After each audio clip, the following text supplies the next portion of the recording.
பகுதியாக சுவர்க்கத்தை பற்றி கேள்வி பதில் என்ற தலைப்பில் சுமையா பேகம், ஜுல்ஃபா, ஆசியா வாங்க.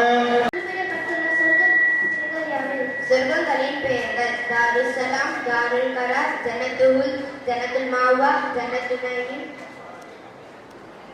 ஜன்னத்துல் அத்ன், ஜன்னத்துல் ஃபிர்தௌஸ். சொர்க்க வாசல்களின் பெயர்கள் ஸலாத், ஜிஹாத், சதகா, ரய்யான், ஹஜ், கஸ்மன், ஈமான்.